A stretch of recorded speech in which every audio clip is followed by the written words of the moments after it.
Assalamualaikum warahmatullahi wabarakatuh. Sahabat-sahabatku dimanapun Anda berada, semoga kebahagiaan, kesuksesan, dan keberkahan bersama kita dan orang-orang yang kita cintai. Amin amin ya rabbal alamin. Salam NKRI harga mati, salam Pancasila jaya, salam sejahtera untuk kita semua.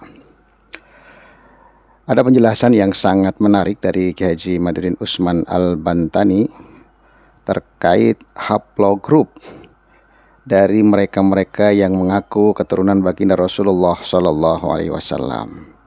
Kemudian diurut sampai dengan Nabiullah Ismail alaihissalam. Dalam pemaparan yang sangat ilmiah ini, yang bersumber dari ahlinya, termasuk dari Dr. Sugeng yang merupakan pakar dari BRIN, yang sedang kiat-kiatnya meneliti DNA dari para habaib Ba'alawi yang mengaku dzurriyyah baginda Rasulullah Sallallahu Alaihi Wasallam. Apakah ini yang menyebabkan para habaib tidak mau tes DNA, bahkan sangat takut dengan tes DNA, padahal sekarang harganya sudah cukup murah? Nah, mari kita simak bersama penjelasan dari Kiai Haji Madudin Usman Al-Bantani berikut ini. Ini sekarang di Kohanin itu keturunan dari Nabi Harun yang menjadi pendeta-pendeta yang menjaga silsilah sampai Nabi Harun. Itu sudah terverifikasi dan terkonfirmasi hasil dari haplogroup mereka J1 juga. J1 itu bertemu di Nabi Ibrahim, yaitu 4.500 tahun dari sekarang. Karena Nabi Ibrahim hidup 4.500 tahun dari sekarang. Itu antara orang-orang Kohanim dengan orang-orang keturunan Nabi Muhammad dari Saudi Arabia itu bertemu di satu kakek 4.500 tahun. Berarti klop. Sama-sama ngaku turunan Ibrahim, sama-sama ngaku sebagai orang Arab, bertemu 4.500 tahun yang lalu. Ketika disandingkan dengan Ba'lawi ini, dengan bin Shihab, bin Smith, hasil tes DNA-nya disandingkan, ini Kohanim, ini keturunan Nabi yang ada di Saudi Arabia. Seret ketemunya 40.000 tahun yang lalu. Menandakan ini bukan siapa-siapa. Kalau dengan orang-orang yang Yahudi keturunan asli Israel ini ketemu 4.500 tahun. Betul secara sejarah, karena Nabi Ibrahim itu 4.500 tahun yang lalu. Kemudian punya anak namanya Ismail, menurunkan orang Arab. Punya anak namanya Ishak, menurunkan orang Israel. Ba'lawi ini adanya belah sini. Ketemunya di sana satu kakeknya dengan orang-orang Jawa, dengan orang-orang Arab yang keturunan Nabi itu 40.000 tahun yang lalu. Kalau orang Jawa yang haplogrupnya O, itu ketemu Nabi Muhammadnya itu masih tidak terlalu jauh.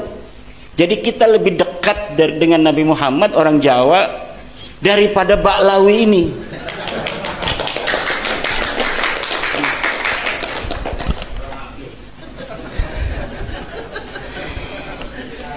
Itu Kiai dapatnya dari mana? Ya, saya kan punya teman dokter dari BRIN. Dokter dari BRIN yang sekarang beliau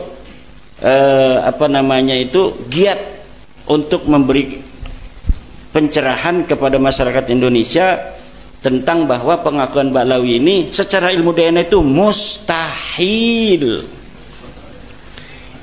Jadi secara ilmu DNA mustahil, secara ilmu nasab tidak terkonfirmasi. Dalam ilmu sejarah tidak terkonfirmasi itu apa? Maudhu'un munqati'un mardudun.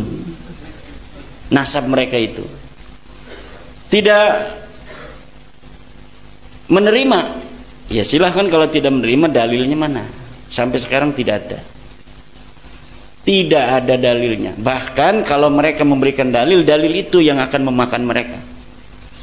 Semakin mereka membuat dalil itu yang memakan mereka. Kenapa? Ya orang nggak ada apa-apaan di sananya blank. Ditulis sekarang ini manuskrip, bikin sendiri. Ya emangnya manuskrip palsu itu nggak bisa diteliti? Bisa diteliti, Pak. Nggak bisa. Manuskrip itu bisa diteliti. Orang nggak bisa ngebohong dengan kertas, nggak bisa. Kalau misalnya dia ini salinan, kayak kemarin Murtado Az-Zabidi. Murtado Az-Zabidi katanya mengarang kitab Ar-Raudul Jali. Murtado Az-Zabidi itu 1205, abad 13 Hijriah awal. Sangat jelas dan gamblang serta ilmiah apa yang disampaikan oleh Kiai Haji Madudin Usman Al-Bantani. Masihkah di antara kita yang menutup mata, menutup hati dan wawasan berpikir kita ketika kebenaran, dalil-dalil, hujah-hujah ilmiah sudah ada di depan mata? Ataukah kita masih menggunakan ego kita, menggunakan alam bawah sadar kita yang sudah bertahun-tahun terdoktrin oleh mereka? Jawabannya adalah sejauh mana kita mau membaca literasi, memperbandingkan antara satu dengan yang lainnya tanpa harus fanatik buta. Ini saja, semoga bermanfaat. Assalamualaikum warahmatullahi wabarakatuh.